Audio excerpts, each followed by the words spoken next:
2018 was a year of adventure, of seeing the world, of learning to embrace life to its fullest while not always making the easiest of decisions. I met people I'll never forget and traveled places I've only ever dreamt about. I laughed a lot, smiled genuinely, and shed more than a few tears. Over the last year, I've learned the importance of making sure the people you care about know you care. Because, well, time is fickle. I also realized the importance of letting go of what you can no longer hold on to. All in all, 2018 was filled with many amazing highlights that I'll cherish for the rest of my life, while also teaching me many life lessons that I've learned from and will take into 2019. But let's recap 2018. I started off the year with one of the best trips I've ever taken, and that's to the Philippines. En route, I did a long layover in Hong Kong, where I got to enjoy dim sum around Victoria Harbour and enjoy the view at the top of the peak. I also got to explore parts of Kowloon before continuing on my journey. In the Philippines, I had the opportunity to visit my Lolo and Lola's bakery in Guagua and learn about some of my family history. I hung out with a couple of the cutest kids of the bakery's employees, whose inquisitive nature was both inspiring and adorable. As I traded in city life for beach life, I ventured with my cousins and one of my cousin's best friends to El Nido, where I had an experience that was probably one of the funnier things I've done on vacation, and that is being pretend engaged at one of the most beautiful, most romantic, most stunning resorts in the Philippines. The pretend engagement, with engagement photos and all, lasted a whirlwind of 2 days, but was a ton of laughs. If you're curious and want to laugh yourself, just shoot me a message and I'll tell you the full story. Anyways, my cousins, my fake hubby-to-be, and I explored El Nido and all its wonders, including big and small lagoons. I also explored the beautiful island of Boracay and got to experience an amazing night of karaoke and cheap spaghetti at Friend's Hostel.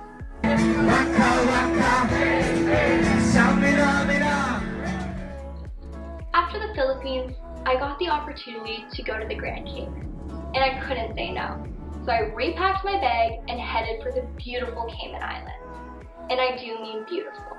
The sandy beaches stretched for miles, and the town was cleaner than most of the islands I've ever visited. Although remarkably expensive, it was a week of relaxation, and I got to, well, kiss a stingray. The locals say it's said to bring 7 years of good luck, so fingers crossed. I also met some amazing new friends, drank fruity beverages, and relaxed under the sun. Once I settled back into Toronto, my friend and I decided it was about time we go on another vacation together, and so we booked Costa Rica, fairly spontaneously, which was kind of my pattern for 2018. It was the perfect timing because I had decided it was time to spread my wings and leave Bell Media and CTV, my work home of 3 years. I left to enhance my multimedia and journalism skill set and start freelancing. Leaving was definitely bittersweet to say the least, but having Costa Rica to look forward to was fantastic for my send-off. Costa Rica has always been one of my top bucket list destinations, and the country did not disappoint. Howler monkeys climbed the trees, water sports and activities were abundant, the hikes were breathtakingly beautiful, and I got to fly atop the rainforest along one of the longest zip lines in the world. I simply cannot wait to go back and explore more of this diverse country.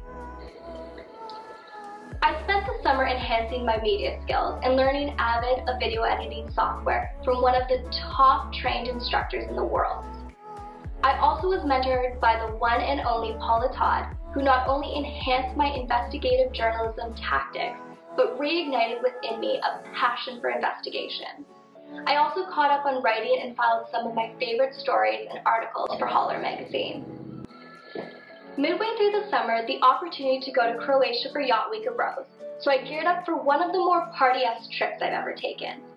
First, let me say, Croatia has some of the oldest but most captivating architecture, and walking the many cobblestone streets is remarkable.